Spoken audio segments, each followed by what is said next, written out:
खैरपुर जी nursing hostel जी इमारत ज़बू नाल बणिजी वई। छित जा चापड़ किरी पिया। नर्सन तोड़े अमले में खौफ पकड़ियल आहे।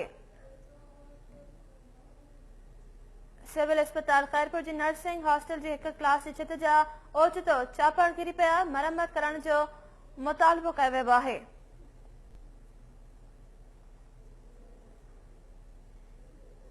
खैरपुर जी नर्सिंग हॉस्टल जी इमारत ज़बून हाल बणिजी वई। छित जा चापड़ किरी पिया।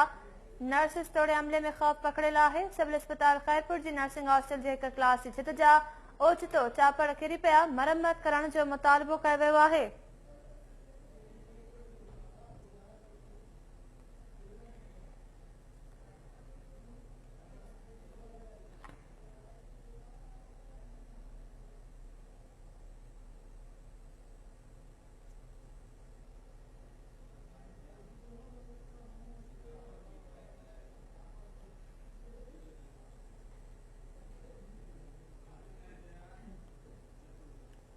टेलीफोन लाइन ते मौजूद आहे खैरपुर मां KTN न्यूज़ जो रिपोर्टर खादिम जुड़िजो। जी खादिम जुड़िजो।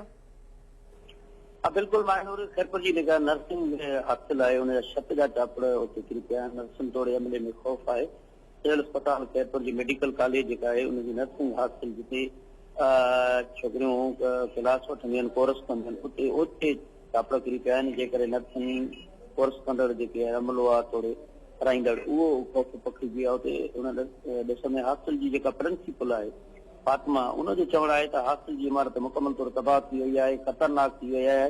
जेकर छोकिरियुनि खे पहिरीं मंज़िल खां छॾे ॿिए हेठि क्लासनि में पढ़ाए रहिया आहियूं मजबूरन, जेकॾहिं मथी क्लास रूमनि में कोर्स हले हा त शायदि वॾो नुक़सानु थिए हा।